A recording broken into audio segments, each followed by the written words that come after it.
नमस्कार, मी सुजाता आई पण ह्या यूट्यूब चॅनलवरती आपलं स्वागत. आजच्या व्हिडिओमध्ये आपण 0 to 1 मंथ म्हणजे पहिल्या महिन्यामध्ये बाळाची फिजिकल डेव्हलपमेंट, ब्रेन डेव्हलपमेंट ही काय असते, बाळ शी किती वेळेस करतं, सू किती वेळेस करतं, बाळाची अंबलिकल कॉर्ड आहे ती किती दिवसानंतर पडते, कोणतं वॅक्सिनेशन तुम्ही दिलं पाहिजे, या सगळ्या गोष्टींची माहिती आज आपण ह्या व्हिडिओमध्ये बघणार आहोत. जर तुम्ही नवीन आई झालेला असाल तर तुमच्याकडे ही सगळी माहिती असायला हवी.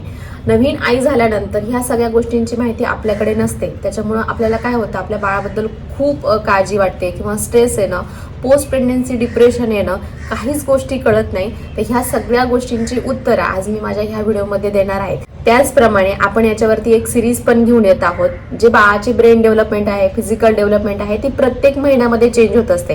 प्रत्येक महिन्याला ॲक्टिव्हिटी चेंज होत असतात. तर प्रत्येक महिन्याचा एपिसोड म्हणजे 2 मंथ्समध्ये बाळाच्या कोणत्या ॲक्टिव्हिटी असतात, 3 मंथ, असे 12 महिन्यापर्यंतच्या प्रत्येक महिन्याचे एपिसोड मी माझ्या ह्या यूट्यूब चॅनलवरती घेऊन येत आहे दर मंगळवारी. त्याच्यामुळे ह्या चॅनलला सबस्क्राईब करायचं आहे. तुम्ही नवीन आई झालेली असाल तर त्यांना हा चॅनल शेअर करायचा आहे. तर मग व्हिडिओला सुरुवात करूया. पहिल्या मंथ्समध्ये 0 to 1 मंथ्समध्ये बाळाच्या ॲक्टिव्हिटी, फिजिकल डेव्हलपमेंट काय असतात. व्हिडिओ सुरू करण्याच्या आधी तुम्हाला मी एक गोष्ट क्लिअर करते. प्रत्येक बाळाच्या ॲक्टिव्हिटी, ब्रेन डेव्हलपमेंट किंवा सुशी हे सगळ्या प्रत्येक बाळाचं हे वेगळं असतं, सेम असू शकत नाही.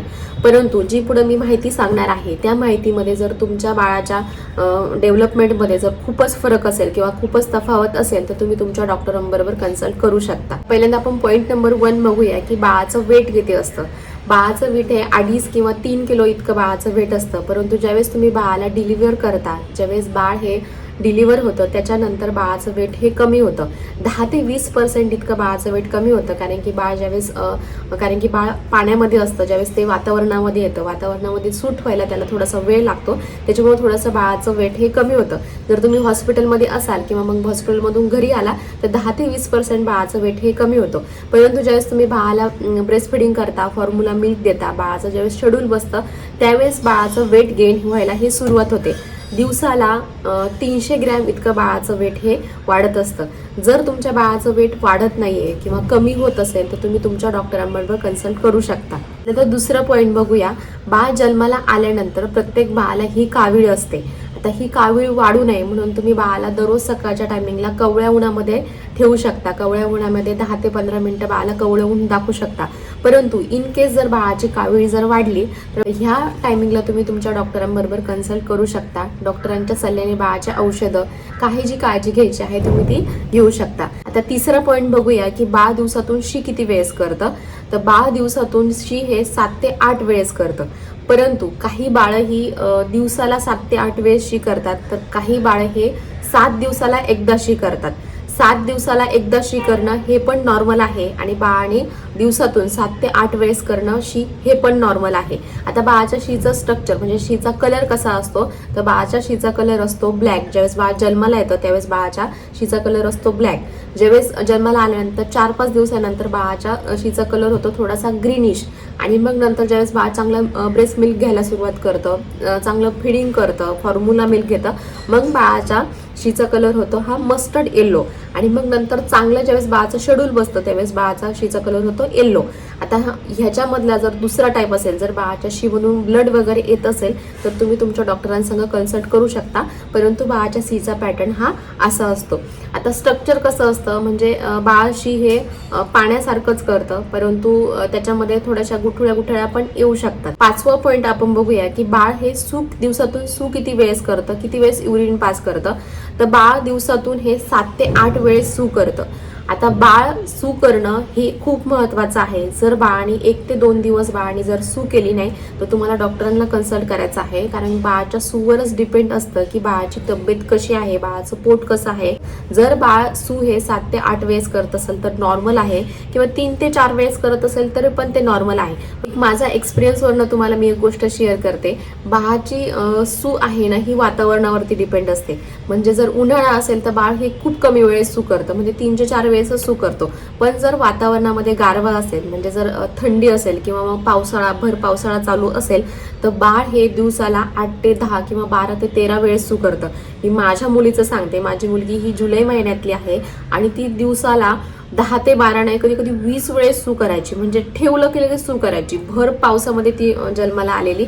जर वातावरणामध्ये गारवा असेल तर बाळ हे खूप वेळेस सू करतं आणि खूप जास्त वेळेस सू करणं म्हणजे 10 ते 15 वेळेस सू करणं हे अगदी नॉर्मल आहे. उलट हे याचं साईन आहे की तुमच्या बाळाची तब्येत ही ठीक आहे. 6वा पॉइंट आपण बघूया की बाळ किती टायमिंग झोपतं, म्हणजे दिवसाला किती वेळ बाळ झोपतं. तर बाळ पहिल्या महिन्यामध्ये बाळ हे 24 तासातले 17 ते 18 तास किंवा 22 तास हे बाळ झोपलेलं असतं. कंटिन्युअस 22 तास हे बाळाला झोप लागत असते. आता 3 ते 4 तास बाळ जागं राहतं, पण ह्या म्हणजे असं कंटिन्युअस 3 ते 4 तास बाळ जागं राहत नाही. 3 तासाला 4 तासाला बाळ ब्रेस्ट फिडिंग करायला ही उठत असतं. बाळाचा स्लीप पॅटर्न हा या महिन्यामध्ये 20 ते 22 तास हा असतो, कारण की बाळ पोटामध्ये असतं. त्याला असं वाटतं की आपण अजून पोटातच आहे, म्हणून स्लीप पॅटर्न हा जास्त असतो. पण ज्यावेळेस बाळ 2-3 महिन्याचं होतं तर स्लीप पॅटर्न हा थोडा थोडा कमी होत जातो. आता 7वा पॉईंट आपण बघूया की बाळाला ब्रेस्ट फिडिंग हे किती वेळेस करायचं आहे. दिवसातून तुम्ही बाळाला 2 ते 3 तासाला ब्रेस्ट फिडिंग हे करू शकता. पण याच्यावरती डॉक्टर सांगतात की 2 तासाला बाळाला ब्रेस्ट फिडिंग करत जा. पण मी माझा एक्सपिरियन्स सांगते, मी असं केलं नाही, कारण की बाळ कंटिन्यूस कधी कधी 3.5-3 तास झोपायचं. फक्त बाळाने 4 तास इतकी झोप घ्यायला नकोय. 3 तासाला तुम्ही उठून बाळाला ब्रेस्ट फिडिंग करू शकता, परंतु शक्यतो 3-4 तासाला बाळाला भूक लागल्यानंतर ते उठतच असतं. म्हणजे 2 तासाला बाळाला ब्रेस्ट फिडिंग करणं हे गरजेचं आहे. 8वा पॉईंट आपण बघूया की बाळाची अंबलिकल कॉर्ड ही कधी पडते, म्हणजे बाळाची नाळ ही कधी पडते. 7 ते 8 दिवसामध्ये किंवा 7 ते 16 दिवसामध्ये 7 ते 16 दिवसामध्ये बाळाची अंबलिकल नॉड ही पडते, म्हणजे बाळाची नाळ पडते. परंतु जर बाळ खूप दिवसांनी म्हणजे बाळ जर 9 महिने 9 दिवस कंप्लीट झालेले असेल किंवा 9 महिने 9 महिन्याच्या 9 दिवसाचे जास्त दिवस जर 15 दिवस जर झालेले असेल तर अंबलिकल कॉर्ड पडायला हा वेळ लागतो. म्हणजे कधी कधी 20 दिवस, कधी कधी 1 महिना पण लागतो. पण ती आपोआप पडून जाते. त्याच्यावरती तुम्हाला तूप वगैरे मलम वगैरे लावायची काही गरज नाही किंवा हाताने काढून टाकण्याची काही गरज नाही. ती आपोआप पडून जाते आणि आपोआप पडून गेल्यानंतर जे दुख असतं, जे बेंबीचं दुख असतं ते आपोआप भरतं. याच्यासाठी तुम्हाला सेपरेट काही करण्याची गरज नाही. तुम्हाला ह्या गोष्टीची नक्की काळजी घ्यायची आहे. पॉईंट म्हणजे बाळाला व्हॅक्सिनेशन कोणतं द्यायचं. पहिल्या महिन्यामध्ये बाळाची कोणतीही व्हॅक्सिन नसते. जन्माला आल्यानंतर लगेच दुसऱ्या दिवशी बाळाला एक व्हॅक्सिनेशन केलं जातं. त्याच्यानंतर 1 महिनाभर तरी कोणत्याही प्रकारचं व्हॅक्सिनेशन हे नसतं. सगळ्यात शेवटचं पॉईंट आपण बघूया की बाळाच्या ऍक्टिव्हिटीज काय असतात. म्हणजे बाळाला ऐकायला येतं, दिसायला येतं किंवा बाळाला सेन्सेशन असतं का, ह्या सगळ्या गोष्टी आपण बघूया. तर पहिली गोष्ट म्हणजे बाळाला ऐकायला हे पूर्णपणे येतं, परंतु बाळ हे खूप जवळचं ऐकतं, म्हणजे खूप लांबचं असं ऐकत नाही. तुम्ही बघितलं असेल, जर बाळ झोपेत असेल आणि किती जरी आवाज चालू झालेला असेल तरी पण बाळाला म्हणजे बाळ काय उठत नाही, तरी पण बाळ हे छानपणे झोपलेलं असतं 3-4 तास. किती पण आवाज हो, अगदी बरं डीजे जरी बाहेर चाललेला असेल तरी पण बाळ उठत नाही, कारण की बाळाला लांबच्या आणि खूप जास्त लाऊड गोष्टी ह्या ऐकायला येत नाही. फक्त आई जितक्या अंतरावरती बाळाला ठेवते तितकं बाळाला ऐकायला येतं आणि बाळ फक्त आईचाच आवाज ओळखतं, कारण की पोटात असल्यापासूनच बाळाने आईचा आवाज हा ऐकलेला असतो. तिसरी गोष्ट म्हणजे याच्यातली दुसरा पॉईंट, ऍक्टिव्हिटीमधला दुसरा पॉईंट म्हणजे बाळाचं व्हिजन. बाळाला दिसतं का, तर ह्या महिन्यामध्ये पहिल्या महिन्यामध्ये बाळाला दिसत नाही. बाळाला दिसतं ते फक्त अंदूक दिसतं आणि ब्लॅक अँड व्हाईट दिसतं आणि खूप जवळचं दिसतं, खूप लांबचं बाळाला दिसत नाही. बाळाबरोबर किती पण खेळण्याचा प्रयत्न करा तर बाळाला काही दिसत नाही, फक्त थोडंसं अंदूक ब्लॅक व्हाईट असं दिसतं. आणि बाळाला दिसत नसल्यामुळे बाळ हे आईज कॉन्टॅक्ट हे करत नाही. आता याच्यातला तिसरा पॉईंट म्हणजे बाळाला सेन्सेशन असतं का. बाळाला सेन्सेशन असतं. जर बाळाला तुम्ही चिमटा काढला तर बाळ रडतं. जर बाळ खूप वेळ झोपलेलं आहे, 4 तास झोपलेलं आहे, तर बाळाला तुम्ही जर पायाला चिमटा काढला तर बाळ लगेच जागून उठतं. बाळाला आईच्या हाताचं सेन्सेशन असतं. जर तुम्ही बाळाला थापडत असाल ते पण सेन्स बाळाला समजतो. जर तुम्ही बाळाच्या हातामध्ये हात दिला किंवा बोट दिलं तर बाळ धरण्याचा पण प्रयत्न करतं. म्हणून बाळाच्या ह्या ऍक्टिव्हिटीज असू शकतात. सगळ्यात शेवटचं पॉईंट आणि खूप महत्वाचं म्हणजे बाळाचं हेड कंट्रोल. बाळ हेड म्हणजे मान धरतं का. ह्या महिन्यामध्ये बाळ मान धरत नाही, परंतु जर तुम्हाला बाळाला टमी टाइम द्यायचा असेल तर जवळजवळ 15 ते 20 दिवस बाळाला टमी टाइम देऊ नका, कारण की बाळाची अंबलिकल कॉर्ड असतो त्याला त्रास होण्याची शक्यता असतो.